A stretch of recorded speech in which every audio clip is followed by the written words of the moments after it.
인간이 예수 그리스도를 접하면서 일어나는 일 중 하나가 바로 깨어짐이라는 단어를 접하게 됩니다. 깨어짐. 자, 이전까지 나와 함께했던, 내가 40년을 살았던, 50년을 살았던, 20년을 살았던, 이전까지 나와 함께했던 나의 생각, 나의 경험, 그리고 나의 마음까지도, 때로는 나의 삶의 목적까지도 모든 면에 겹쳐서 하나님은 그것을 거룩함의 이름으로 깨트리시고, 하나님을 깊이 영접하고자 하는 사람은 그것들이 깨져야 한다고 우리는 오늘 말하고 있습니다. 다시 말해서 나의 속사람, 나의 경험, 나의 생각, 나의 마음, 나의 목적, 이런 것들이 깨지지 않고는 예수 그리스도를 받아들일 수 없다는 것이 오늘의 결론입니다. 다시 말해서 내 마음이 이전과 같은 모양을 하고서는 그리스도가 옆에 있어도 보지 못하고, 그리스도가 말을 해도 무슨 말인지 알아듣지 못한다는 얘기입니다. 그래서 우리의 속 마음과 속 사람이 완전히 깨지지 않고는 그분을 받아들일 수 없고, 그분을 모실 장소 또한 내 마음에 없게 된다는 것입니다. 많은 사람들이 교회를 다니면서도 그저 옛 생각과 옛 습성, 옛날의 나의 모습, 옛날의 나의 성격, 그리고 나의 가치관이 바뀌지 않는 것은 바로 내가 사랑하는 그 무엇, 내가 사랑하는 나에게 가장 중요한 부분이 깨지지 않고 그대로 남아있기 때문입니다. 그것이 그냥 남아있기 때문에 내 생각이 변하지 않고, 내 습성이 변하지 않고, 내 행동이 변하지 않고, 내 삶이 변하지 않고, 내 목적이 변하지 않고, 내 가치관이 변하지 않는 것입니다. 왜? 내 마음속에 있는 깊은 나의 귀중한 것들이 깨지는 것을 원치 않는 사람이 많기 때문입니다. 정말 깨졌다면 그 마음의 귀한, 그동안 30년 50년 지켜오던 금은보화 같은 내 마음의 속에 있는 그 귀중한 것들이 정말 깨졌다면, 정말 부서졌다면 그에게는 적어도 놀라운 변화가 단 몇 가지라도 확실하게 일어난다는 이야기입니다.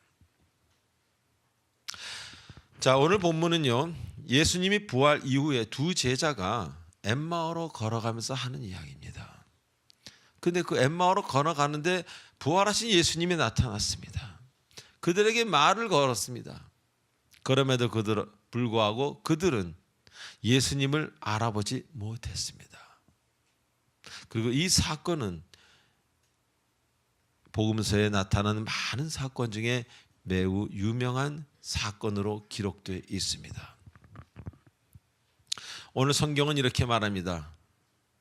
그런데 그들이 못 알아봤는데 예수께서 그들과 함께 식사하시면서, 그 식사하기 이전에 그들에게 성경을 풀어 말씀해 주실 때 그들의 마음이 뜨거워졌다고 오늘 성경은 기록하고 있습니다. 이 뜨거워졌다는 것에 우리 다시 한번 우리의 마음에 초점을 맞춰야 될 것입니다. 그리고 그들의 요구로 같이 식사하게 됐을 때 전혀 주님이 누군지 알아보지 못했던 그의 사람들을 주님이 그 빵을 축사하시고 감사하시고 빵을 부숴서 떼어서 그들에게 줄 때 그들의 눈이 밝아져 예수를 알아보았다고 오늘 성경은 그렇게 기록하고 있습니다. 다시 말하면 한마디로 표현하면 빵이 부서지고 빵이 깨지고 빵이 으스러졌을 때 예수를 알아봤던 것입니다. 첫 번째로 먼저 본문 16절에 그들의 눈이 가리워져서 주님인 줄 알아보지 못했다라고 기록하고 있습니다. 즉 눈은 눈인데 무언가에 의해서 가리워져 있는, 마치 마개 같은 게 턱 끼어 있는 그런 상태를 말합니다. 여기서 사용된 그 단어, 헬라어 단어 크라테오라는 가리워졌다는 그 단어는요, 그냥 cover, 영어로 가리워졌다는 얘기가 아니라 체포하다, 붙잡다라는 동사입니다. 그래서 구태여 영어로 표현하자면요, 그들은 예수님을 알아보지 못하도록 무언가에 의해서 계속적으로 무엇이 막혀 있었고 방해하고 있었다, 이런 표현입니다. They were kept from recognizing him. 예수를 알아보지 못하도록 무언가가 확 계속적으로 그를 막고 있었다. 누구를? 눈을. 그리고 이것은요, 특별한 경우에 이렇게 누가 눈이 막히고 눈에 뭐가 씌워서 안 보이는 게 아니라 일반적인 경우, 보통의 모든 사람이 다 이렇다는 것에 우리는 주목할 필요가 있습니다. 우리가 인생을 살면서 주님 이야기가 아니더라도 어떤 계기를 통해서 못 깨닫던 것들을 깨닫는 경우가 종종 있습니다. 예를 들어서 자연의 법칙이라든가 또 나이가 먹어가면서 참 과거의 그 아름다웠던 시절에 대해서 우리가 깨닫는 경우가 있습니다. 그것도 나이가 먹어가면서 인생이란 이런 거구나. 내가 원하는 대로 되는 게 아니고 뭔가에 의해서 다 되어져 가는 것이 인생이네 하면서 인생에 대한 작은 깨달음들, 그리고 다시는 오지 않을 과거의 나에 대해서 그동안 과거의 나를 굉장히 무시하고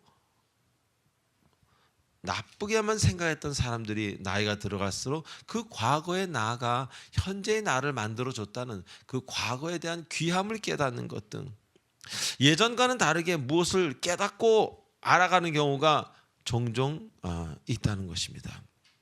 그런데 주님을 알아가는 것, 주님을 깨닫는 것과는 조금 차이가 있다는 것입니다. 뭐 이 과정에 있어서 좀 비슷합니다. 그런데 그 주님을 깨닫고 내가 정말 주 안에서 하나님을 만나는 그 과정에서는 뭔가가 다른 것이 하나 가미되는 것이 있다는 것입니다.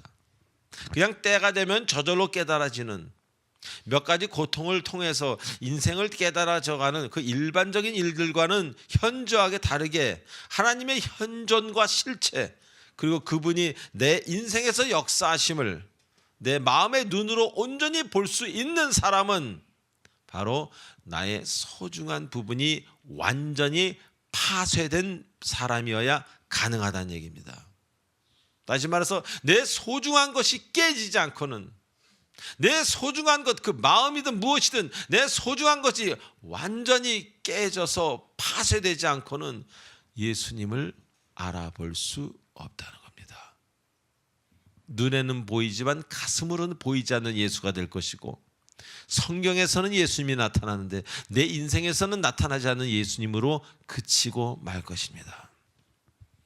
즉 여러분의 소중한 것이 깨지지 않고 그대로 있는 한 그분은 여러분 눈에 결코 보이지 않는다는 것입니다.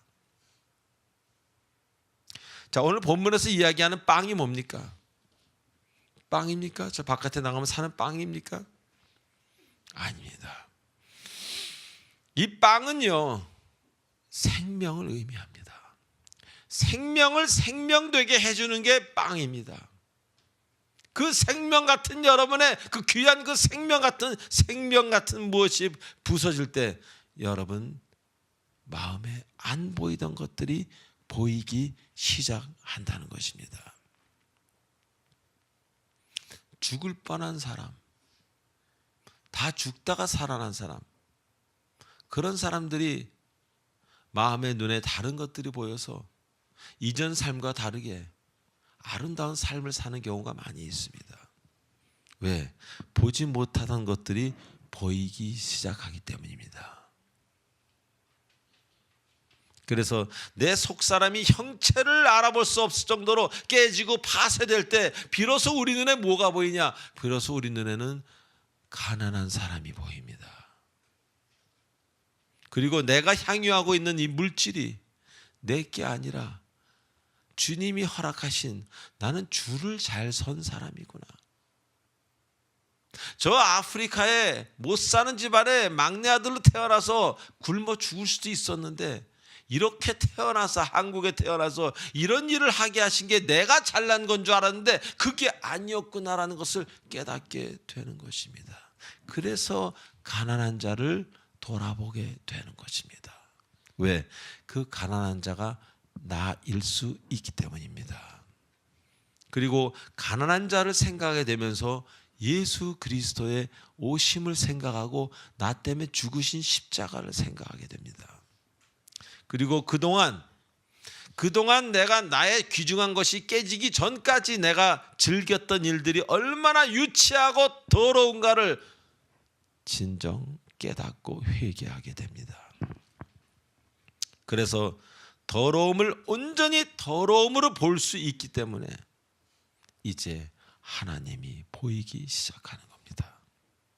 하나님이 보이기 시작할 때 내가 받은 것에 대해서 얼마나 감사가 나오고 받지 못한 이웃들에 대한 긍휼과 그들을 위해서 내 것을 나눠 쓰는 그런 아름다운 그리스도인으로 우리는 변해갈 수밖에 없는 것입니다. 다시 말하면 여러분의 자아가 온전하게 부서져야 이제 하나님은 여러분의 자아를 재건축하실 수 있기 때문입니다. 예전에 여러분 자아가 삐쭉삐쭉 튀어나온 별표 모양이었다면 이제 하나님은 여러분의 자아를 동그라미로 모든 사람을 사랑하고 품을 수 있고 용서할 수 있는 동그라미로 만드시고 그래서 옛날에 없던 자존감이 자꾸 올라가는 겁니다. 왜? 자신을 하나님이 사랑하신다는 것을 깨닫는 사람은 나에 대한 자존감이 올라가요. 자존심이 아니라 self-respect. 내가 스스로 나를 사랑하게 됩니다. 내가 나를 사랑하는 사람은 더러운 것을 내 입속에 넣지 아니하고 더러운 말을 하지 아니하고 더러운 곳에 가지 않습니다. 더러운 일을 하지 않아도 됩니다. 우리 과거에 왜 그렇게 어떤 사람들은 마약에 빠져 있고 또 어떤 사람은 왜 이렇게 술을 좋아합니까? 그게 더럽다는 것을 몰라서도 그렇지만 마음에 채워지지 않는 내 마음에 허전한 것이 있어서 그렇습니다.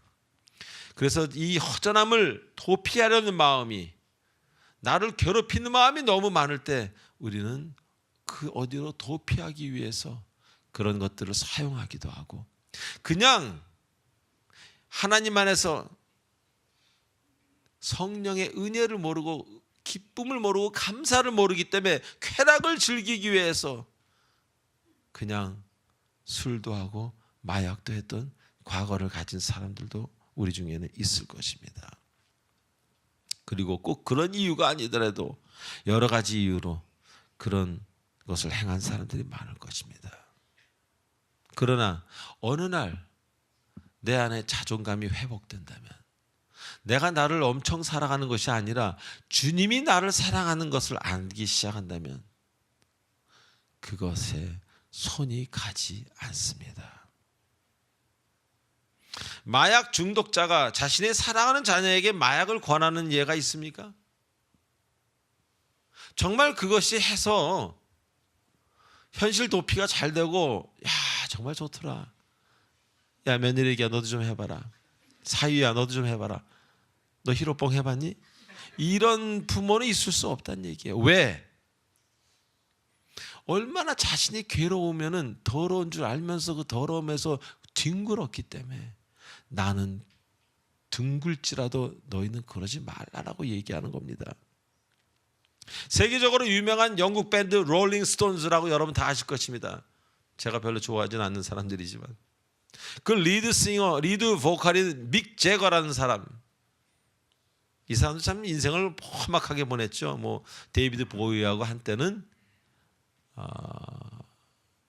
동성연애도 하고 또 이성연애도 하고 평생 마약과 함께 살았어요. 근데 이 믹 제거의 딸이 마약으로 경찰에 잡혔습니다. 그때 그가 보인 반응은 저를 놀라게 했습니다. 당장 다리 몽둥이를 부러뜨려 이거 어디서 이 마약을 하고 아버지니까 딸이 그렇게 됐다니까 그런 제가 해외 토픽을 대한 적이 있습니다.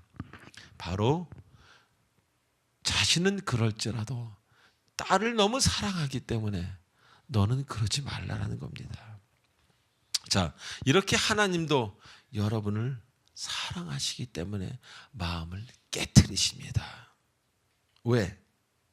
그 마음은 어떤 마음입니까? 여러분이 가졌던 마음은 마약과 술과 음란과 큰 돈과 남을 지배하려는 권력욕이 필요했던 그 마음, 뭔가 기회만 있으면 남을 지배하려고 했고 뭔가 기회만 있으면 쾌락으로 달려가려고 했던 그 마음, 그 마음을 주님은 깨트리시길 원합니다. 왜? 여러분을 살리시기 위해서요. 그리고 온전하게 완전히 부서져 내린 것을 주님께서는 다시 리몰딩 세워주십니다. 그래서 그가 예수 그리스도를 바라보고 그가 이제는 옛 모습을 버리고 비포와 애프터가 완전히 구별된 사람으로서 인생을 살아갈 수 있도록, 왜? 사랑하시기에. 그 더러운 것을 좋아할 수밖에 없는 그 마음은 하나님 푸시기를 원하시고 계시는 겁니다. 여러분이 깨지지 않고는, 내가 깨지지 않고는 주님은 평생 보이지 않습니다. 두 번째로, 빵이 깨진다는 의미는 무슨 의미겠습니까?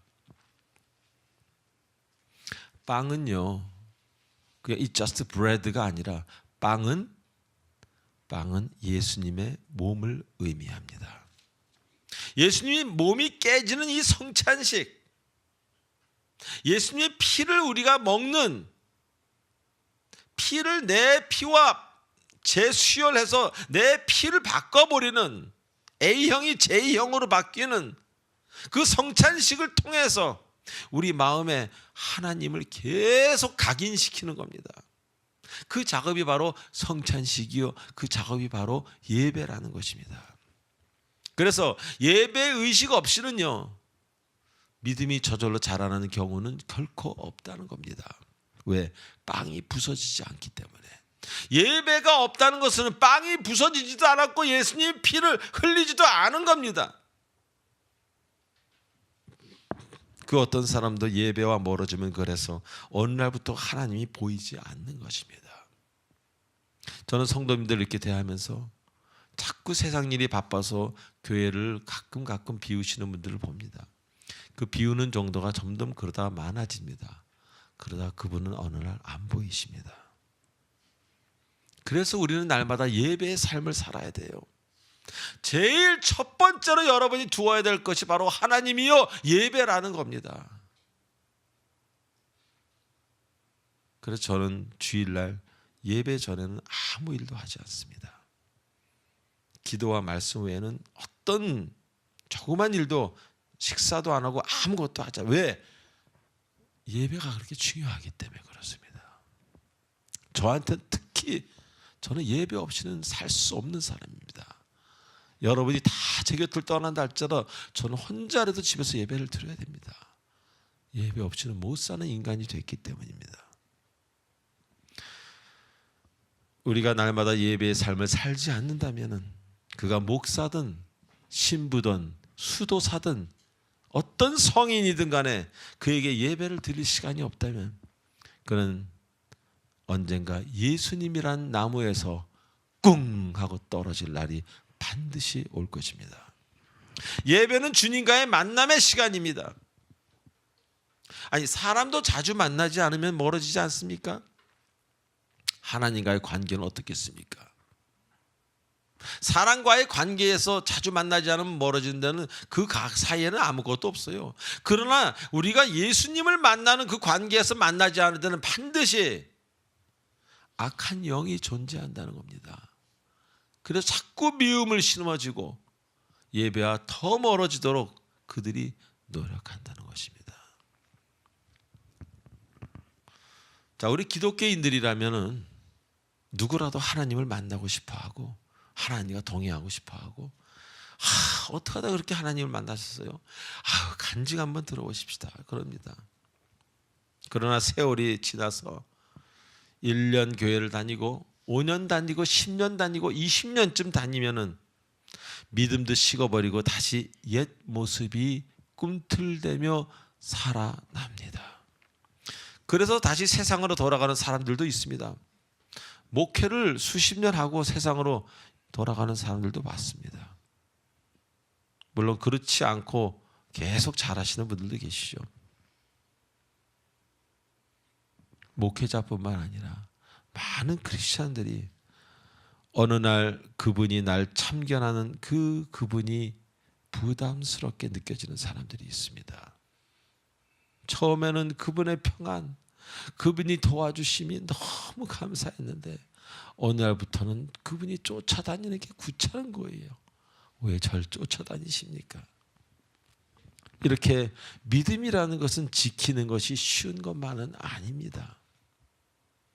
하나님의 은혜로 시작되었지만 계속 지키는 것은 여러분이 예배와 말씀과 기도에 나와서 무릎 꿇고 온전하게 주 앞에 주님만이 나의 산성이시오 요새시오 구원자라는 것을 고백하고 주 앞에 나오는 것을 늘 practice again 열심히 노력할 때 계속적으로 이루어 줄 수 있는 거지 거저 되는 것은 없다는 것을 기억하시기 바랍니다. 자, 예배를 드릴 때마다 우리는 부서진 예수님의 몸을 기억합니다. 부서진 빵.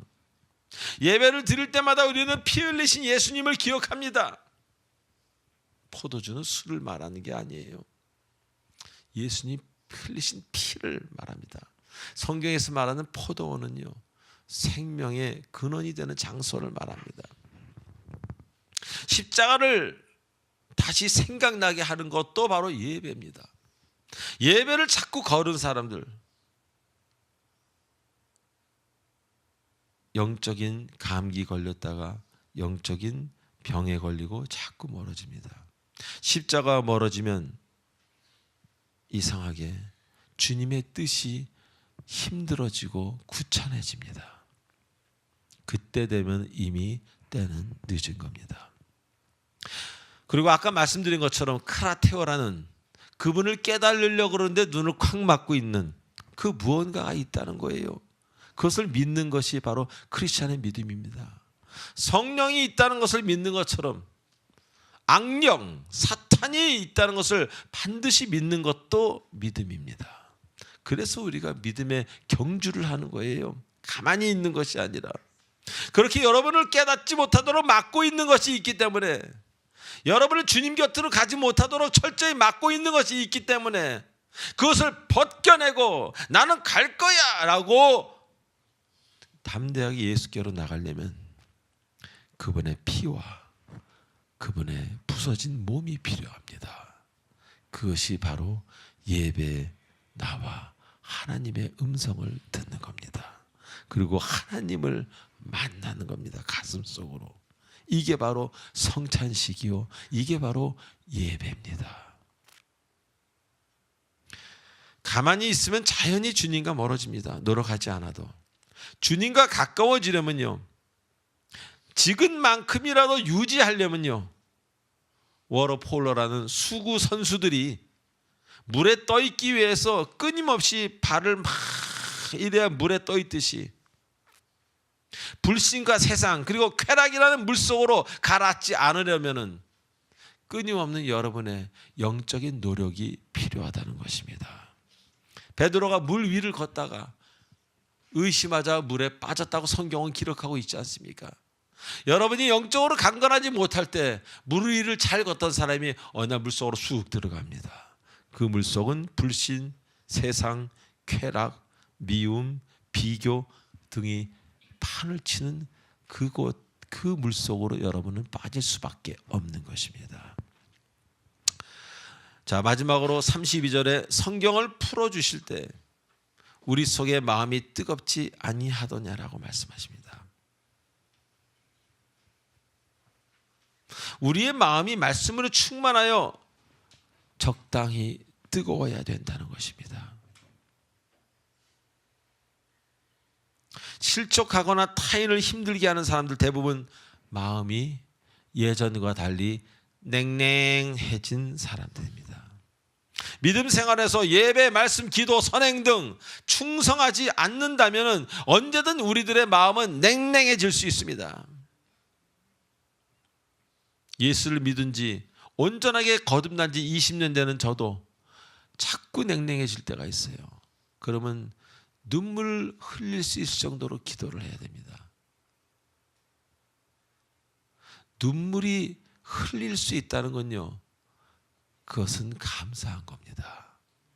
진짜 냉랭해지면요, 눈물이 전혀 나오지 않는 겁니다. 기도하고 찬양할 때 나는 눈물 흘린 지 15년 됐어. 곤란한 겁니다. 마음이 냉랭해졌다는 것은 주님이 더 이상 내 마음에 믿어지지 않거나 주님을 사랑하지 않는다는 증거입니다. 캐톨릭에서는 냉담이라고 그러죠. 제가 저번에 무슨 그 캐톨릭 영화를 한번 TV에서 하는 걸 봤는데, 그 수녀가 높은 위치에 있는 수녀분이었습니다. 그분이 막 괴로워하면서 그 밑에 이제 막 들어온 수녀한테 울면서 고백하는 게, 그분이 믿어지지 않는다고 그러면서 막 울어요. 한 40년 가까이 수녀 생활을 하신 분이요.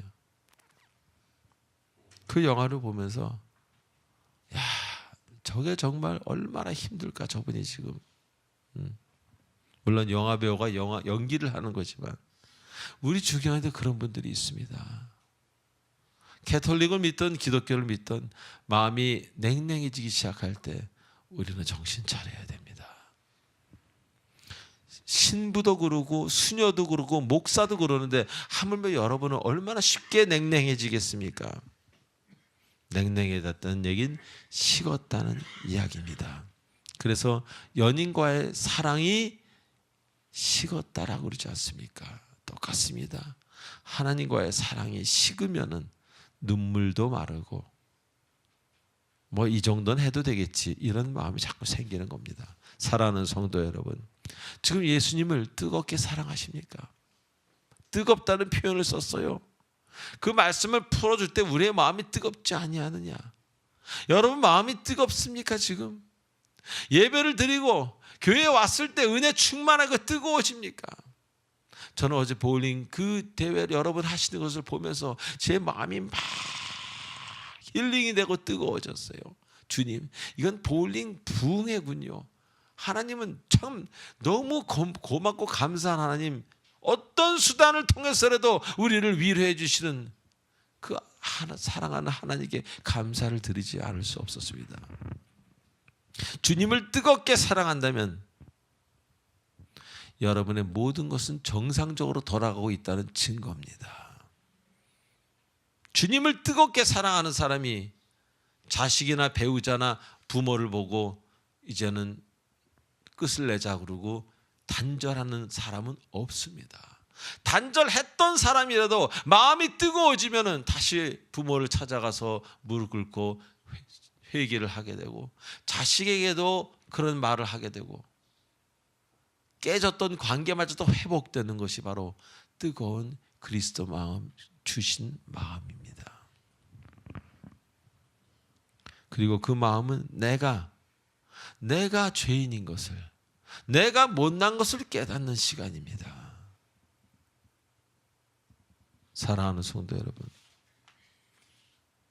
누가 우리가 주 앞에 온전한 사람이 있겠습니까? 그래서 우리는 더 예배가 필요하고 주 앞에 나와 엎드리는 시간이 필요합니다. 그리고 혼자 힘이 없으면 다른 성도들과 함께 예배를 드리고 다른 성도들과 함께 시간을 보내십시오.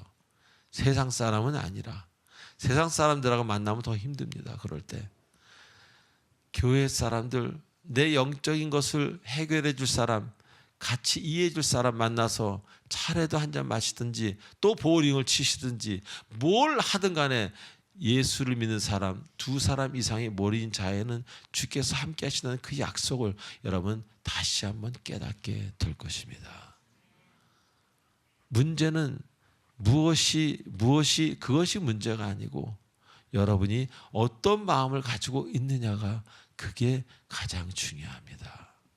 정말 늘 뜨겁고 적당히 따뜻한 마음, 온화한 마음을 유지할 수 있기 위해서는 끊임없이 밑에서는 발이 막 움직여 물에 떠있던 그 수구 선수들처럼 여러분 역시 믿음의 경주에서 뒤처지지 않도록 열심히 할 때